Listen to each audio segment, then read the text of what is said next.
हम होंगे कामयाब। नमस्कार, बहुत स्वागत है आप सभी का स्वराज एक्सप्रेस की खास पेशकश में और मैं हूं आपके साथ शिवांगी जैन। 23 अगस्त 2023 की शाम भारत एक इतिहास रचने वाला है। भारत का मिशन मून चंद्रयान 3 धीरे धीरे सफलतापूर्वक अपने मंजिल के करीब पहुंच चुका है। पूरे भारत के साथ साथ दुनिया की नजरें चंद्रयान 3 की लैंडिंग पर टिकी हुई हैं, जिसकी उल्टी गिनती अब शुरू हो चुकी है। भारतीय अंतरिक्ष अनुसंधान संगठन ने पुष्टि की है कि चंद्रमा के दक्षिणी छोर पर चंद्रयान 3 का ऐतिहासिक टचडाउन 23 अगस्त को शाम 6:04 पर होगा। यह लैंडिंग अगर सफल रही तो भारत इस उपलब्धि को हासिल करने वाला विश्व स्तर पर चौथा देश बन जाएगा, जिसमें अमेरिका, रूस और चीन पहले से शामिल है। इसरो के एक वरिष्ठ अधिकारी ने कहा कि चंद्रमा पर चंद्रयान 3 की लैंडिंग के संबंध में महत्वपूर्ण निर्णय बुधवार को निर्धारित लैंडिंग से सिर्फ 2 घंटे पहले तय किया जाएगा, लेकिन थोड़ा मार्जिन रखना जरूरी है। वजह यह है कि लैंडर पूरी तरह से ऑटोमेटिक है। वह लैंडिंग की जगह खुद खोजेगा, फिर लैंड करेगा। अब बड़ा सवाल ये है कि इस काम में उसे समय लगेगा, लेकिन सवाल ये भी उठता है कि इसरो शाम के वक्त क्यों लैंडिंग करा रहा है? क्या चांद की सतह पर अंधेरे में उतारेगा?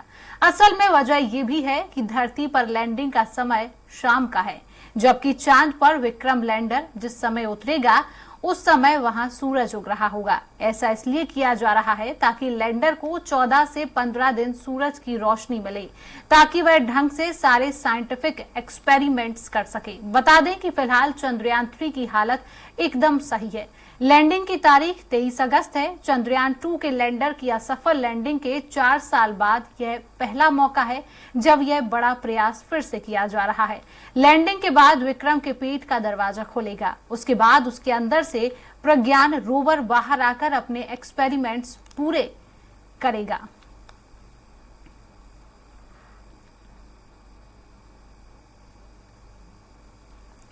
तो बुधवार की शाम 6:04 पर चंद्रयान 3 लैंड करेगा। विक्रम लैंडर फिलहाल लैंडिंग के लिए सुरक्षित जगह की तलाश में नजर आ रहा है। तस्वीरें हम आपके सामने दिखा रहे हैं। लैंड करते ही भारत विश्व का चौथा देश बन जाएगा।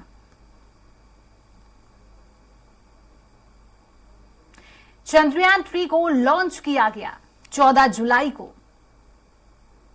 5 अगस्त को चांद की पहली कक्षा में पहुंचा था चंद्रयान 3 और 6 अगस्त को चंद्रयान की दूसरी कक्षा में पहुंचा चंद्रयान 3 और 9 अगस्त को चांद की तीसरी कक्षा में पहुंचा चंद्रयान 3 और 17 अगस्त को प्रोपल्सन और लैंडर अलग हुए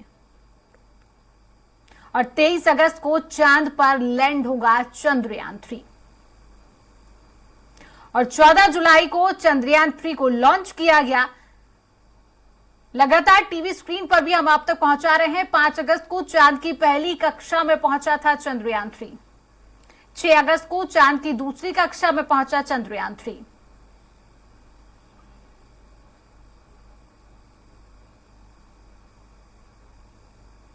एक बार फिर चंद्रयान 3 चंद्रमा के दक्षिणी ध्रुव पर करेगा। चंद्रयान 1 के मून इंपैक्ट प्रोब हुए।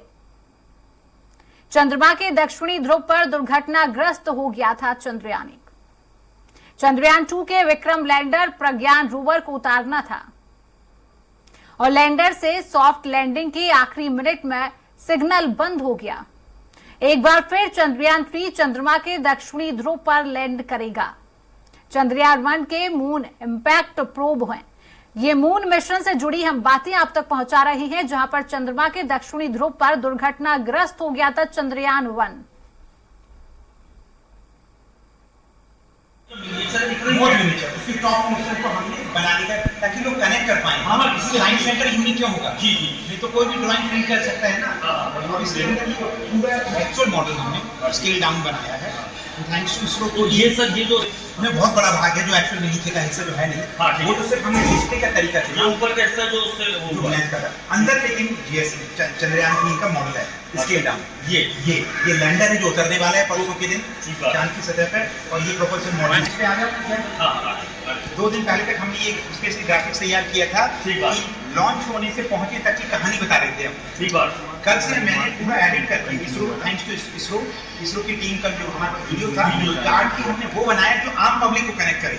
तो अब जो चांद पे पहुंच चुका है ना, तो चांद पे पहुंचने की जो कुछ मेन शॉट्स हैं इसरो के, कि हम रास्ते में कहाँ थे, फिर अपनी चंद्रयान जी ने जो फोटो खींचा चांद का वो, और फिर इसकी उतरने का एनिमेशन कि जो परसों होगा वो इस एनिमेशन में है पूरा। अच्छा, ताकि आप जो विजुअल्स लोगे, अच्छा, ये दिख रहा है, ये मून दिख रहा है हमारा।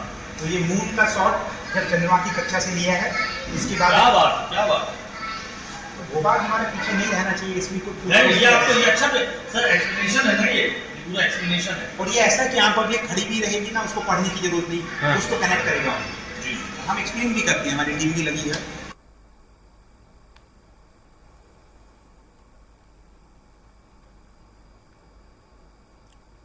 तो ये तस्वीरें हम आप तक पहुंचा रहे हैं। लैंड करते ही भारत विश्व का चौथा देश बन जाएगा।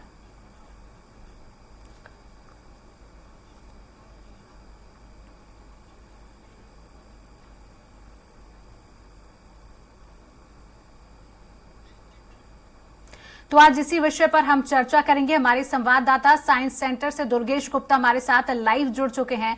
दुर्गेश, देखिए काउंटडाउन शुरू हो चुका है। भारत एक इतिहास रचने जा रहा है। कल शाम 6:04 पर चंद्रयान 3 की जो है लैंडिंग की जाएगी। क्या जानकारी मिल रही है? क्या लगता है अगर ये लैंडिंग सफल हो जाती है तो भारत भी विश्व के चौथे देश में शामिल हो जाएगा? दुर्गेश। बिल्कुल शिवांगी, वाकई मैं राजधानी भोपाल के साइंस सेंटर पर मौजूद हूं और यहां पर सबसे पहले मैं चर्चा के लिए आमंत्रित करूंगा डॉक्टर साकेत कौरव हैं, जो कि यहां पर प्रोजेक्ट कोऑर्डिनेटर हैं रीजनल साइंस सेंटर पर। मैं इनसे जानना चाहूंगा कि आखिर क्या यह जो साइंस की जो खोज है, जो साइंस का परीक्षण है, जो लैंडिंग है, क्या यह सफल हो पाएगी चंद्रयान 3 की? ये देखिए, आप बहुत बड़ी जिम्मेदारी वाला प्रश्न पूछ रहे हैं। रीजनल साइंस सेंटर ने बच्चों में इंटरेस्ट पैदा करने के लिए भोपाल में हमने बहुत प्रयास किए हैं, बहुत सारी चीज़ें हमने कल करते आ रहे हैं। आप सफलता की बात कर रहे हैं, ये बहुत सारे साइंटिफिक और इंजीनियरिंग कैलकुलेशंस और तैयारी पर निर्भर करता है। तो इसरो पूरी तैयारी के साथ अपने इस चंद्रयान 3 लैंडिंग मिशन को अंजाम दे रहा है और बखूबी एज प्लान अगर सब कुछ चलता रहा तो 23 अगस्त, जो कि सूर्योदय का समय रहेगा चांद के उस जगह पर जहाँ पे हम उतरने जा रहे हैं, साउथ पोल के करीब, तो कमाल होगा। और उतरने के बाद अगले 14 दिन जो साइंटिफिक मिशन होना है, तो आप कमाल की बात एक देखिए कि आज हमारे चांद पे 3 स्पेसक्राफ्ट ऑर्बिट कर रहे हैं। यानी अभी उतरा नहीं, जब तक हम उसको ऑर्बिट कह सकते हैं लैंडर को भी। चंद्रयान 2 का ऑर्बिटर, चंद्रयान 3 का प्रोपल्सन मॉड्यूल और चंद्रयान 3 का ही लैंडर, जो उतरने की तैयारी के कारण बार बार चक्कर लगा रहा है सबसे करीबी ऑर्बिट में, कि जैसे ही सूर्योदय का समय हो और इसरो का डिसीजन होगा और ये चांद की उस साउथ पोल के करीब उतरेगा। और अब देखिए, जैसे ही वो उतरता है उसके 3 से 4 घंटे बाद उसके अंदर जो रोवर है वो भी बाहर आ जाएगा। तो भारतीय अंतरिक्ष एजेंसी और भारत के लिए पूरे राष्ट्र में, पूरी दुनिया में 4 स्पेसक्राफ्ट आपके ही हैं सिर्फ चांद पर। तो कमाल की बात है भारत की साइंस एंड टेक्नोलॉजी के लिए, बच्चों के लिए, आने वाली जनरेशन के इंस्पिरेशन के लिए। तो ये बखूबी बहुत कमाल के क्षण हैं जो कि इंजीनियरिंग और साइंस के बलबूते पर हमारे साइंटिस्ट और इंजीनियर्स अचीव करते हैं। बहुत मेहनत और हार्डवर्क के साथ पूरा एक साइंटिफिक प्रोसेस होता है और इसमें प्रेडिक्टेबिलिटी करना ठीक नहीं है, क्योंकि ये प्रोबेबिलिटी जो है बहुत सारे वेरिएबल पैरामीटर्स पे निर्भर करती है जो बदलते रहते हैं क्षण भर। लेकिन पूरी तरीके से विश्लेषण, इतना अध्ययन और रिसर्च और इतनी टेस्टिंग हो चुकी होती है कि हम इस बात को बेहतर कह पाते हैं कि इस चीज को हम अचीव कर पाएंगे इन हालात में। सर, एक सबसे बड़ा सवाल जो आज सबके जहन में उठ रहा है कि चंद्रयान 2 की अपेक्षा में चंद्रयान 3 में ऐसी क्या एडवांस टेक्नोलॉजी का इस्तेमाल किया गया है जिसके बलबूते पर इसरो के वैज्ञानिक आज ये कह रहे हैं कि 100% अब हम लैंडिंग कर रहेंगे? जी बिल्कुल, मैं आपको ये बात बताने में बड़ा मुझे भी अच्छा लग रहा है कि देखिए, चंद्रयान 2 से इसरो ने जो सीखा, चंद्रयान 2 की खासकर लैंडर में जो गड़बड़ी, उसका 2 का ऑर्बिटर आज भी काम कर रहा है, बखूबी पूरा हेल्दी है और ऑर्बिट कर रहा है। हमारे चंद्रयान 3 के लिए भी सहयोग करने वाला है। और कल जैसे कि आपने सुना होगा कि आपस में दोनों ने कनेक्शन एस्टैब्लिश भी कर लिया है, लैंडर चंद्रयान 3 के चंद्रयान 2 के ऑर्बिटर से। चंद्रयान 3 में जो ऑर्बिटर है वो प्रोपल्सन मॉड्यूल के नाम से जा रहा है, क्योंकि उसमें ज्यादा साइंटिफिक एक्सपेरिमेंट नहीं है चंद्रयान 2 की तुलना में। लेकिन इसका मेन जो फोकस है लैंडर पे है। इसके अंदर साइंटिफिक इंस्ट्रूमेंट है, अंदर रोवर भी है और इसको उतारना कंट्रोल्ड तरीके से, कि ये टचडाउन को सॉफ्ट लैंडिंग जो हम कह रहे हैं ये सबसे बड़ा चुनौतीपूर्ण कार्य है। ये अचीव हो जाने के बाद फिर अगले साइंटिफिक एक्सपेरिमेंट होंगे। पर 3 और 2 में परिवर्तन की आप बात कर रहे हैं तो हम लैंडर की बात करेंगे। लैंडर में आप देखेंगे कि 2 में 5 इंजन थे। अच्छा, ये पूरा मॉडल है चंद्रयान 3 का? चंद्रयान 3 का ये स्केल डाउन मॉडल हमने बनाया है हमारे साइंस सेंटर में, ताकि पब्लिक में, बच्चों में एक रिलेटेबल पोजीशनिंग हो सके, वो समझ सकें कि इस एग्जिबिट के माध्यम से कि आखिर ये स्पेसक्राफ्ट का 3 डायमेंशनल व्यू दिखता कैसे है। और ये उसके साथ आप ऑडियो विजुअल डिस्प्ले देखेंगे वो बड़ी स्क्रीन पर। आपके कैमरामैन को बोलूंगा कि वो दिखाएं। इसमें हमने इसरो की वो फिल्म को हमने उसी भाग को यहाँ पे दिखाया जा रहा है जो कि कल 23 अगस्त को चांद पे जैसे उतरने के लिए आप देख रहे हैं कि स्पेसक्राफ्ट कैसा दिखता है, लैंडर उसके बाद किस तरीके से आगे के मैन्यूवरिंग करते हुए लैंडिंग करने के बाद क्या एग्जीक्यूट करेगा कमांड्स, और किस तरीके से अपने मिशन को अंजाम देगा, जो कि पूरी दुनिया के लिए चुनौतीपूर्ण भी रहा है और हम वो चौथे राष्ट्र बन जाएंगे। सर, 1969 में अमेरिका ने 4 से 5 दिनों में महज यह यात्रा सफल कर ली थी, मगर हमको 40 दिन लगे। इसकी आखिर क्या वजह है, या यह माना जाए कि यह सफल परीक्षण के लिए 40 दिनों का इंतजार इसरो के वैज्ञानिकों के लिए एक ब्रह्मास्त्र साबित होगा? जी, आपका प्रश्न तो फुली लोडेड है और बहुत ग्रेविटी वाला है। देखिए क्या है कमाल, हम वर्ल्ड क्लास साइंस में कॉम्प्रोमाइज नहीं कर सकते। इसरो अपनी साइंस एंड इंजीनियरिंग के लिए पूरी दुनिया में ख्याति प्राप्त संस्था है, हमारी भारत का गौरव है। और आप जानते हैं कि किसी भी मिशन को अंजाम देने के लिए 2 तरीके हैं। आप एक बहुत भारी भरकम रॉकेट बनाएं जो इतना पावरफुल, इतना शक्तिशाली हो कि पहली बार में लॉन्च होते ही चांद की तरफ जाने वाली कक्षा की तरफ उस स्पेसक्राफ्ट को एक पलायन वेग से, एस्केप वेलोसिटी से, ताकि हम पृथ्वी की कक्षा से आपको बाहर निकलने के लिए जो फोर्स चाहिए वो दे दे उसको, और वो उस रास्ते पर भाग चला जाए, यानी धकेल दे उसको, आम भाषा में कहें। पर हमने जो रास्ता इख्तियार किया हमारी इसरो की टीम ने, कि उसको एक बहुत कम लागत का एक बेहतर सॉल्यूशन कि हम पृथ्वी के गुरुत्वाकर्षण बल का इस्तेमाल करते हुए पहले उसकी कक्षा में हमने स्थापित किया, फिर कक्षाएं को बढ़ाते बढ़ाते बढ़ाते वो स्पीड अचीव की और फाइनली फिर उसको पलायन वेग से चांद की तरफ फेंका। तो इस पूरी प्रक्रिया में समय लगता है। फिर चांद पे भी हम बड़ी कक्षा में पहुंचे, फिर धीरे धीरे कम होते जा रहे हैं। और अब जो फाइनल ऑर्बिट में चंद्रयान 3 का लैंडर है वो लगभग एक तरफ से 25 किलोमीटर के आसपास ऊंचा है और दूसरी तरफ 1 से 34 किलोमीटर, यानी अब जब भी उसको सिग्नल मिलेगा उतरने की तैयारी वो कर देगा। तो ये जो पूरी प्रक्रिया में लगभग 40 दिन लग गए। बाकी राष्ट्रों के बाहुबली पावरफुल रॉकेट्स के कारण वो चीजें 2 से 5 दिन में अचीव कर लेते हैं वो लोग। परंतु आप सोचिए बजट में कितना डिफरेंस आता है। आप उन्हीं साइंस को, बेहतर साइंस को दुनिया के सामने कंट्रीब्यूट कर रहे हैं बजट और कम लागत में। तो ये पूरी दुनिया के लिए एक इसरो का एक कमाल शख्सियत है, एक विश्वसनीयता है कि हमारी इसरो कम बजट में ट्रांसपोर्टेशन पे खर्च ना करके साइंटिफिक मिशन पे खर्च कर सकती है। सर, एक रशिया ने लूना 25 भी छोड़ा था लेकिन वो क्रैश हो गया था। आखिर क्या वजह उसकी रही होगी? क्या लूना 25 से और चंद्रयान 2 से हमने कुछ ऐसी गलतियां निकलकर सामने आई हैं जिनको हमने सीखा है और चंद्रयान 3 में हमने उनको अप्लाई किया है? देखिए, being a science centre professional या हम साइंस की दुनिया से जुड़े लोगों के तरफ से भी अगर मैं कहूँगा, ये अनफॉर्चुनेट है किसी भी राष्ट्र का, किसी भी कंट्री का कोई स्पेसक्राफ्ट अगर अपनी तयशुदा ऑब्जेक्टिव्स में फेल हो जाता है तो एक दुर्भाग्यपूर्ण है, क्योंकि उसके माध्यम से एक वर्ल्ड क्लास साइंस कंट्रीब्यूट होती, दुनिया में एक बेहतर चीजें पता लगती, तो जो हम सबके लिए लाभकारी होती। जो अचीव नहीं कर पाया वो अलग बात है, और ये स्पेस की दुनिया में ये होता आ रहा है, ये नई बात नहीं है। हम इकलौते ऐसे राष्ट्र हैं कि बहुत सारी चीजें फर्स्ट अटेम्प्ट में करने का क्रेडिट भारत को है। चंद्रयान 1 पहली बार में चांद की कक्षा में पहुंच गया। जब शुरुआती दौर में अमेरिकन और रशियन स्पेस एजेंसी के मिशंस थे वो हर बार पहली बार में नहीं कर पाते थे, या हुए भी हैं तो कुछ मिशंस नहीं हुए। हम मंगल पे गए, पहली बार में पहुंच गए। हम अब उतारने में पहली बार में हम भले ही सफल ना रहे हों पूर्ण रूपेण, लेकिन अब हम उसके अनुभव से इस चंद्रयान 3 में करेंगे। लूना 25 विज्ञान के लिए एक बहुत बड़ा कमाल का एक साइंटिफिक एक्सपेरिमेंट होता। अब जो हमारे किन बीच नहीं है तो उसको बेहतर रशियन स्पेस एजेंसी के लोग बताएंगे कि वो क्या टेक्नोलॉजी मिस्टेक्स हुई हैं, क्या एबनॉर्मल सिचुएशन पैदा हुई है। परंतु हम सबके लिए सोर्स ऑफ इंस्पिरेशन है, क्योंकि साइंस हमेशा नॉलेज बेस्ड बातों में भरोसा करता है और पूरी दुनिया उसको शेयर करती है। सर, लैंडर की बात करें तो लैंडर की जो स्पीड है वह स्पीड भी बैलेंस करना एक महत्वपूर्ण पहलू होता है। उसको कम करने के लिए, उसको बैलेंस करने के लिए इसकी क्या प्रोसेस रहेगी? आप देख रहे हैं कि आप अगर इस फोकस करें स्पेसक्राफ्ट के मॉडल पे तो 4 इसमें थ्रस्टर्स लगे हुए जिन्हें रेट्रो रॉकेट्स भी कहते हैं। इनकी कंट्रोल तरीके से इनको ऑपरेट किया जाता है। जब आपको बहुत तेज फोर्स पैदा करना है नीचे की तरफ तो ऑटोमेटिकली उसमें धक्का लगना शुरू होगा। वो एकदम से उतरने की बजाय धीरे से हॉवरिंग करने लगेगा पास में आती हुई। हॉवरिंग यानी आप उदाहरण के रूप में हॉवरिंग कैसे समझ सकते हैं कि जैसे एक बाज एक पक्षी इस स्काई में बहुत देर के लिए थोड़ा स्टेबल हो सकता है, जैसे हेलीकॉप्टर हो जाता है, या हॉबरिंग यानी आसपास थोड़ा घूमते हुए उतरना नहीं, लेकिन वहीं आसपास घूमना, ये कैपेबिलिटी से लेस है। ये इसे रोबोस्ट टेक्नोलॉजी में आप फील्ड में कहेंगे, इसरो में बहुत सारे परिवर्तन किए हैं, सेंसर्स को बेहतर किया है, एल्गोरिथम को बेहतर किया है।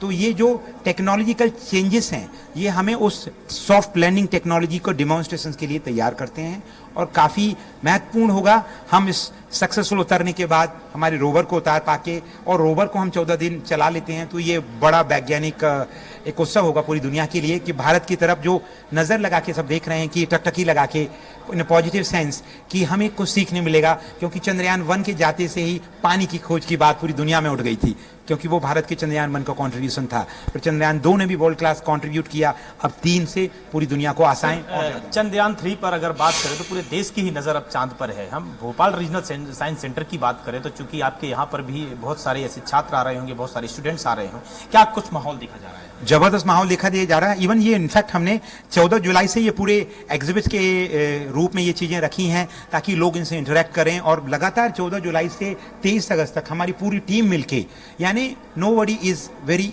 Unique and individual, everybody is working in a collective team.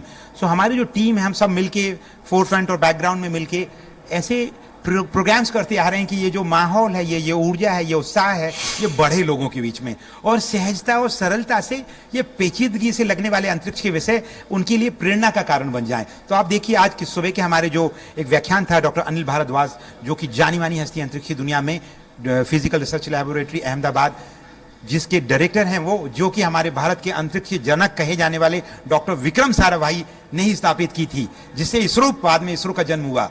उन्होंने आज बहुत जबरदस्त व्याख्यान दिया, बच्चों में एकदम एनर्जी लेवल कुछ देखने को ही था।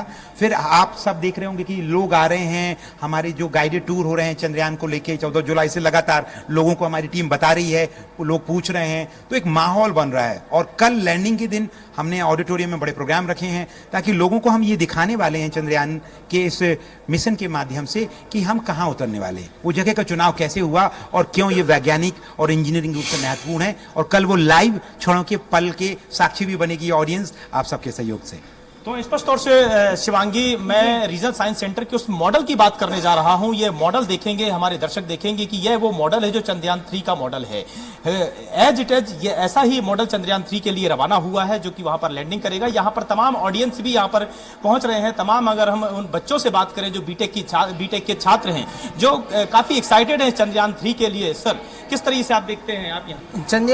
चंद्रयान 3 के सफल लैंडिंग के 100% चांसेस है, क्योंकि इसमें जो आप किस तरीके से एक्साइटेड हैं आप? यदि इसके मेन सेंसर्स बंद हो जाते हैं तो इसके लिए बैकअप सेंसर का भी इसमें इस्तेमाल किया गया है, तो इसकी लैंडिंग सॉफ्ट लैंडिंग के कारण के 100% है। आप एक्साइटेड किस तरीके से हैं? आप लोग यहाँ पर पहुंचे हैं। हम लोग बहुत ही ज़्यादा एक्साइटेड है, क्योंकि मॉड्यूल्स देखने के लिए हम सुबह से आए हुए हैं। बिल्कुल, हमारे साथ और भी बच्चे मौजूद हैं। सर किस तरह से आप, नाम क्या है आपका? ऋषभ। किस तरह से आप एक्साइटेड हैं, इसको किस तरह से आप देखते हैं? मैं बिल्कुल काफ़ी बढ़िया तरीके से देखता हूँ। जैसे कि इधर पे लिखा है 1.4 बिलियन पीपल का एस्पिरेशन है, तो मैं भी उसी तरीके से देखता हूँ। मतलब मैं भी उन्हीं 1.4 बिलियन पीपल में आता हूँ। ऑफकोर्स मैं एक इंडियन हूँ, तो मैं इसको इस तरीके से एक्साइटमेंट देखता हूँ कि जो साउथ पोल में जो आइस का मेनली डेंसिटी पता करने के लिए और काफ़ी सारी मैन्युफैक्चरिंग मतलब रिसर्च के लिए जो लॉन्च किया गया चंद्रयान 3, उसी तरीके से मैं भी देखता हूँ। काफ़ी excited as to be in Indian और प्राउड टू बी चंद्रयान। तो बिल्कुल शिवांगी, काफी ऑडियंस भी यहाँ पर पहुंच रहे हैं चंद्रयान 3 के मॉडल को देखने के लिए। जहां का रीजनल साइंस सेंटर की बात करें तो यहाँ मॉडल के साथ साथ में उन्होंने ग्राफिक्स और वीडियोग्राफी के जरिए वह चंद्रयान 3 की जो लैंडिंग होगी उसको भी इन्होंने यहाँ पर दिखाया है, जिसको यहाँ पर काफी जो राजधानी भोपाल के तमाम कॉलेज, तमाम स्कूलों से यहाँ पर छात्र पहुंच रहे हैं इसको लाइव टेलीकास्ट देखने के लिए। और कल जिस तरीके से 6 बजे चंद्रयान 3 की सफल लैंडिंग होगी, इसको लेकर काफी एक्साइटेड पूरे भारत देश के साथ साथ में राजधानी भोपाल के लोग भी नजर आ रहे हैं। जी बिल्कुल दुर्गेश, पूरे भारत देश के युवाओं की, पूरे भारत देश के नागरिकों की इस पर नजर टिकी हुई है। आप साइंस सेंटर में मौजूद हैं, एक बार हमारे दर्शकों को वहां का माहौल भी दिखाइए।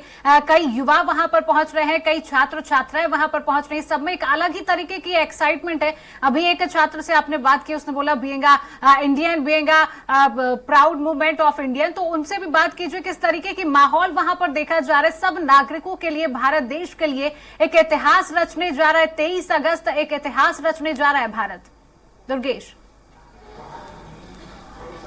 बिल्कुल शिवांगी, स्पष्ट तौर से मैं अपने कैमरामैन से बोलूंगा कि वह यहाँ का माहौल दिखाएं और इसी के साथ साथ में यहाँ पर आए हुए उन बच्चों से भी हम बात करते हैं, जहाँ तक कि छोटी छोटी बच्चियां भी यहाँ पर पहुंची हुई हैं, कॉलेज की छात्राएं पहुंची हैं, कॉलेज के टीचर्स पहुंचे हैं, जो बीटेक की जो टीचर्स हैं, हम उनसे पहले जान लेते हैं। मैम, कहाँ से हैं आप? जी, मैं पीपल्स यूनिवर्सिटी से हूँ, doctor Seema Saini, professor SORT engineering college. किस तरह से आप इसको देखते हैं? आपके यहाँ पर छात्र यहाँ पर पहुंचे हैं, बीटेक के छात्र, उनके अंदर कितनी एक्साइटमेंट देखने को मिल रही है? सर, एक्चुअली मैं भी रिसर्च फील्ड से हूँ, तो मुझे पता है रिसर्च मतलब एक अपने आप में जुनून। इसी तरह से मैंने कुछ बच्चों को एक कंपटीशन करवाया। उस कंपटीशन के बाद में जो बच्चे सिर्फ रिसर्च में इंटरेस्ट रखते थे और जो फ्यूचर में क्या कुछ नया इनोवेटिव और कुछ ऐसा जो हमारे देश का फ्यूचर ही चेंज कर दें, उन लोगों के लिए मैं वहां पे सिलेक्ट करके लाई हूं, जो कि अपने आप में बहुत ज्यादा, जैसे क्रिकेट का एक फोबिया होता है, वैसे ही इनके दिमाग में एक जुनून है कि हमारे लिए चंद्रयान 3 एक सक्सेस की सीढ़ी है जहां पर हमें पहुंचना है फ्यूचर में। क्या यही वो बच्चे हैं? हम उन बच्चों से जान लेते हैं। बेटा, कहाँ से आए हो आप? पीपल्स यूनिवर्सिटी से। मेरा नाम योगिता यादव है, मैं बीटेक बायोटेक्नोलॉजी की स्टूडेंट हूँ। किस तरह से आप इसको देखते हैं? ये चंद्रयान 3 का जो सफल परीक्षण होगा, हमारा भारत देश चौथा देश हो जाएगा, वैसा जो सफल परीक्षण होगा चंद्रयान 3 में, आप किस तरह से एक्साइटेड हैं? सर, मैं बहुत एक्साइटेड हूँ एंड इंडियन होने के नाते मैं बहुत प्राउड करती हूँ, क्योंकि उस सेशन पे अभी तक कोई और भी देश नहीं पहुँच पाए। हम उस सतह पे पहुँचेंगे और बहुत प्राउड हो रहा है मुझको जान। इंडिया पर प्राउड फील होने के लिए आप झंडा तिरंगा भी लेकर आए हैं, किस तरह से आप देखते हैं इसको? सर, हम इसको इस तरीके से देखते हैं कि आज हमारा देश इतनी बड़ी तरक्की कर रहा है और कल हमारा देश चांद पर अपना तिरंगा लहराएगा और लहराएगा जरूर। सेफ लैंडिंग होगी, यही कामना करते हैं हम कि ये मिशन सक्सेस हो, हमारे देश का तिरंगा चंद्र पर लहराए। आप किस तरह से देखते हैं? क्या नाम है आपका? मेरा नाम आर्या व्यास है, मैं पीपल्स यूनिवर्सिटी से हूँ। जी, किस तरह से आप देखते हैं? कितनी एक्साइटेड है चंद्रयान 3 के सफल परीक्षण? मैं बहुत ज़्यादा एक्साइटेड हूँ, क्योंकि पहली बार ऐसा हुआ है कि इंडिया से जा रहा है और वो चांद पे कल पहुँचने वाला है, तो मुझे बहुत ज़्यादा गर्व और एक्साइटमेंट हो रही है कि मैं इंडिया में रहती हूँ।